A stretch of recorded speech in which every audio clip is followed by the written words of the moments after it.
How's everyone doing? Today I have a Blu-ray and DVD update with 6 pickups. And if you've seen any of these, definitely let me know what you think of them and let me know which one of these is your favorite. Leave me those comments down below. First up is a really interesting situation. This showed up on my doorstep, sent to me from Warner Brothers. It has the little Warner Brothers label, like where they send out review copies and stuff, but I did not request this. There was no note in there saying, hey, this is for review. There's no email I received about it.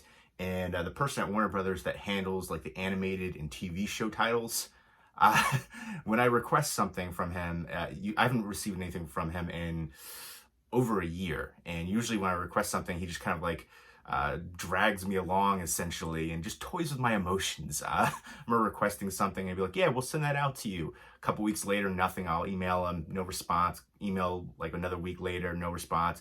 Email another week later, and then finally say, oh, sorry, I wasn't seeing your emails. They're in the spam folder. We'll get this sent out right away for you. A month later, nothing. And the same kind of thing. This happened continually, routine for months on end with several different items. And so it's kind of surprising that this showed up out of nowhere. No note, no email. I didn't request it. And it was from like the review department that it was sent out because it has that same address on it. And even recently, I emailed this guy for the past couple months on a few different titles, no response. So super bizarre. This showed up out of nowhere. It is an amazing looking set. I've never seen the show. I don't know anything about the show except it's Batman. It's Batman Beyond. I don't know, if it's a different character. I know there's different incarnations and stuff like that, but it kind of reminds me of Marvel's Spider-Man 2099, kind of like the design, kind of futuristic. But I think it's a really amazing looking set. I opened it up and took a look. There's the contents right there. It's a 6-disc set, includes all 52 episodes with over 18 hours. So it's the animated show, and it has a really cool Funko Pop in here, a Batman Beyond Complete Series Deluxe Limited Edition exclusive. And I'll go ahead and show you that, because I thought that was really cool. It's a Funko Pop, and it slides right out, right there, and it comes in a cool box for it too. And I like the design for the box with the gold trim all around there. And I guess this is a Batman 80 years kind of commemoration. But I'll go ahead and take him out. And I usually display my Funko Pop figures. I feel like the majority of people who collect Funko Pops do not display them outside of the box. First off, they look nicer. You can appreciate them better, and it takes up less room. But there he is. Very cool and glossy, and it's kind of light, but I think that looks awesome. So I'm excited to check this series out. I've heard great things about it. Let me know if you've seen this series, and let me know what your favorite animated TV show is. And I don't know if this was an actual comic book or if it was just for like the series that this was created. But let me know about that. And there is, oh, that is really cool, like a lenticular. I don't know if that shows up properly or not. I feel like it's not really fully showing up. I'm gonna put this off to the side, but maybe it's a little lenticular, but that's pretty awesome. I guess, I don't know if this, is that like robot phrase? I don't know what that's supposed to be, but I guess it has different character cards in here. And maybe I'll do an unboxing review for it. I guess that was the intention of sending it to me, but I don't know. I think that looks awesome. It has kind of like a, I don't know if I feel like a lot of times it doesn't pick up on the camera, but there's like a hollow foil kind of look to this, like sheen. You have to like catch the light in a right way, but it's really not picking up on the camera. It looks way cooler in person. It is just not picking up on here, but it looks awesome. Got that kind of hollow foil. You could see a tiny bit right there, but trust me, it looks cooler in person. But here is the Digipack edition. And even the characters on here, they have like a little, that hollow foil effect when it catches the light, but it's not really picking up on the camera. But trust me, it looks awesome. And then folds out like that. And there we go. And it does have a digital copy in here. And there's the disc guide and has interior artwork behind too. So a really beautiful, well done, designed set. I am going to check this one out, and I've heard great things. I'm pretty excited for this. I think this is a beautiful set as far as the design of it. And it's nice to see more of these animated shows get the Blu-ray treatment as well. I feel like a lot of the shows just get the DVD treatment, and I feel like they deserve the proper Blu-ray treatment. And I am definitely looking forward to checking this one out. Again, I love the set design to this. Really super cool and really surprising. Just showed up out of nowhere. I was like, what is this? And there's like, I had no idea about it. They didn't email me, no letter in there, nothing. And usually the guy that handles the animated and TV show titles is terrible to deal with. And honestly, I feel like the PR people for like review copies and studios like that, most of them I feel like don't know what they're doing, like 90% of them. It's just such a weird kind of like crapshoot to deal with them. But I digress. Next up from Scream Factory is Silver Bullet. I can get rid of my Umbrella release for this. The Australian company had the only, I think at the time, Blu-ray release that was region free, but now there's finally an American release. This was on my like top 20 horror movies that needed a Blu-ray release. I got to do a new video for that. My top 10 I'll do probably. And there's been a lot of ones released recently, so that's pretty awesome. But I remember loving this one as a kid growing up. A lot of nostalgia from the 80s, a Stephen King adaptation. You've got Corey Haim, Gary Busey, Everett McGill, a few other recognizable people in here. Yeah, it's a werewolf movie. Corey Haim is in a wheelchair. Gary Busey, I think he's like the uncle. For me, it's one of my more beloved werewolf movies. I'd say top 5 for me. It has a lot of nostalgia factor.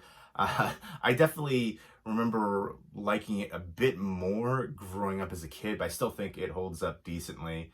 And it's basically just, it's a kind of a mystery to figure out who this werewolf is that's killing people around town. And it has some cool scenes in here. And I love the newly commissioned artwork right there. I think that looks awesome.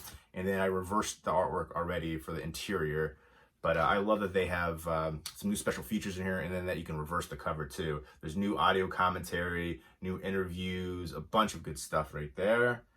And there is the disc artwork, which is the same as the newly commissioned cover artwork. And then again, I already reversed it. So very happy to have this. I definitely would recommend checking this out if you're a fan of 80s horror, werewolf movies, and the actors involved too. So souped on that one. Next up is another amazing release from Arrow Video. It's Robocop. This is such a beautiful release. It has the director's cut and the theatrical cut. It's a 4K restoration of the film from original camera negative. Some new special features in here and all kinds of goodies. I'm gonna go ahead and essentially unbox this for you. There's the J card wraparound, and it's been a while since I've seen this one, so I'm looking forward to revisiting it and checking out the new transfer. I remember hearing a lot of complaints about previous releases for this on Blu-ray. And here is the poster, which is reversible. I love that Arrow Video that they're including these posters now in their like limited edition sets. There's the newly commissioned artwork, which I think looks awesome too. I'm kind of torn. Which one would you go for hanging this up? The newly commissioned artwork or the classic artwork? I think that's so iconic, but I do love the newly commissioned artwork. Amazing job. And I always remember Red Foreman right there, one of the villainous characters in here. But yeah, so awesome. I love what Arrow Video does as a company releasing Blu-rays. They do such an amazing job, but on their standard releases, but especially on their box sets. And then this super thick booklet. I love when they include a booklet, but this is just amazing. Again, if you're a fan, you appreciate the behind the scenes information and photos and stuff like that, but blown away. And then here is the actual case, and I like that. Got a little sticker in there, and you've got some art cards as well. Right there, kind of like lobby cards-esque. And there's in the back. So just loaded with goodies. And there's an advertisement for more releases. Yeah, there you go. All kinds of advertisements and goodies in there. But there's the director's cuts on the first disc. And then here is the theatrical cut on the second disc. And I like that they include a swing tray instead of stacking discs or putting sleeves or something like that. It's so easy to do the swing tray. It's definitely the best method for multiple discs. So this is such an amazing release. I can't wait to delve into this and rewatch it. It's been years since I've checked this out, and just loaded with goodies. The new transfer, I'm definitely excited, and just to check out all the different cuts, because I remember for a while, I think you could only get like the unrated cut. I don't know if it was the Criterion edition that it was, but so it's exciting that you have it here on a new Blu-ray, because the Criterion one was only the DVD. So and just an amazing box set. And next up from Arrow Video is part of their Arrow Academy line, The Far Country. And I feel like I say this every time I talk about the Arrow Academy line. Arrow Video released here a movie called Suture, which is a black and white modern movie, and I definitely think that should have been the first in the Arrow Academy line. That was very fitting for it. The concept for Suture, when I first heard it, I was like, this seems so ridiculous, but it turned out to be an amazing film. And along with like La Haine, it's one of my favorite modern black and white movies, and then Dead Man as well, Jim Jarmusch. But The Far Country is a Western with James Stewart, and it's a film by Anthony Mann. Westerns used to be my least favorite, the Western used to be my least favorite genre, but now it's become one that I definitely appreciate more. There's been so many great Western movies that I've discovered through Arrow Video, in fact, and other labels and stuff and companies. But also modern Westerns have been really excellent too. Hateful Eight I would throw in there as well, but there's been some like horror ones as well. The Burrowers, which is kind of an underrated one, but also Bone Tomahawk, which I absolutely love that. It's a 2-disc set right there, and nice slipcover for it. And I like James Stewart a lot. Growing up, he was in some of my favorites, so I always enjoy checking him out. And I put this disc in correctly right there, and then the swing tray, and you got the booklet, and I'll go ahead and show you. Ooh, that's a cool one. I'm not familiar with that one. I'll have to check that out. But so many great films they've released.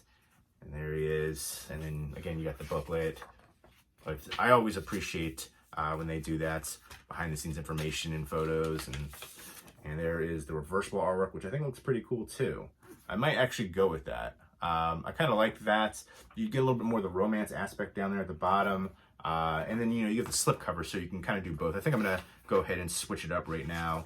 I like when you have the slipcover with the newly commissioned artwork, and then you can put like the old classic artwork on there as well. Unless the old classic artwork really isn't that good, but that's not usually the case. So I dig it. There we go. But they've done some amazing job with the newly commissioned artwork, hiring the right artists to do them too. A lot of times, certain companies, I haven't been a fan of their artwork. Like I'll say Vinegar Syndrome. The artists that they've hired in some of their previous releases, awful. Even Code Red, like the Just Before Dawn, like that was one of the worst artworks I've ever seen, newly commissioned artworks. And then for Cutting Class for Vinegar Syndrome, terrible. Like all the slipcovers, pretty much very basic. Looked like it was done in kind of like Paint Shop Pro. A few other companies too have done stuff like that. I've just been really disappointed. But Arrow Video and Scream Factory are ones that have done an amazing job with hiring the artists and newly commissioned artwork and stuff like that. So if you're a physical media fan, you appreciate those things. Next up from Criterion Collection is Until the End of the World, a Wim Wenders film. And this is 287 minutes long, so it will take until the end of the world to watch this. Not really, but that's like over 5 hours. So this is from 1991. They say it's an ultimate road movie. It's kind of like a sci-fi movie. There's a character going after this mysterious figure, the stranger, William Hurt, and she's traveling across countries, or continents rather, and they're in possession of a device that can make blind people see and bring dreams into waking life. It seems like it's going to be a very surreal movie. Again, this is one that I'm hoping is gonna, I feel like I want it to be more than just great cinematography. I think of, certain directors, auteurs, and just where it becomes more about the style over substance. And I don't want that to be the case here, especially for the length of this one. And that, I don't know, I feel like that might be kind of the deal here. But I'll go ahead and show you the booklet. I am not familiar with this one at all. There you go. But I think this is the first time that it's been presented in this length. And yeah, it's part 1 and part 2, 2 discs right there. And it does have interior artwork. And yeah, it says on here, this is, it's presented here in its triumphant 287-minute director's cut.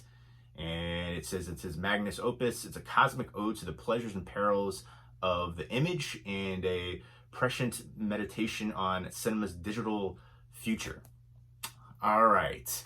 So yeah, again, movies like Terrence Malick, I used to like him a lot better back in the day, but I feel like his movies have become more style over substance, for one example of different directors' auteurs, and I'm hoping that's not the case here. I think a lot of times I've seen some movies that have longer run times, and I feel like it's more about the establishing shots, the cinematography, and less on the actual plot, storyline, writing. So for this one, it sounds somewhat intriguing, but it's just the runtime that I don't know. Let me know what your favorite movie over 3 hours is. I don't know. There's a few good ones out there for sure. And, oh, this next release, ooh, I'm just checking it out. Magnolia is one that always pops into my mind. I feel like kind of somewhat underappreciated, but this is the Simpsons, the 19th season. I remember for a while they stopped making this on physical media, and I'm glad that they brought this series back. I can't imagine you had, this is one of the longest running television series ever, and you're just gonna stop, and this has such a huge fan base. So I'm really glad that they started to re-release these again on physical media. This is a DVD edition. I remember for a long time having the different mold faces, the ones that are kind of like 3D and they stick out a little bit. I think they look cool, but then after a while I realized it's really hard to display them, especially to put them on the shelves. They take up more space too. But this actually has a gatefold slipcover right here. Yeah, they go on and on and on about here. This is from Matt Groening. And when the next DVD box set's coming, I can confidently assure you, someday. So it's a cool message in there too. You can pause that and read that if you would like. There you go. But I think that's pretty cool. I still think this is a great show today. And certain shows, like even South Park, I think is still really well done and relevant. And you open it up at the top, slides out like this. And I remember watching this when it first was airing on the Tracy Ullman show. And here we go. Folds out. And it folds out. And I have mixed feelings about the display of the discs. They come in like the sleeves right here. I always feel like, especially for DVD, it's you risk, you pull them out like that. You risk kind of like rubbing and scratching. Blu-ray disc, it's a little bit better because the discs are a little bit more durable. But yeah, I don't know. I kind of wish they didn't have that design. I think it looks cool, but it's not as practical just for the discs, especially if you're going to rewatch them over and over. You have to be very careful taking them out.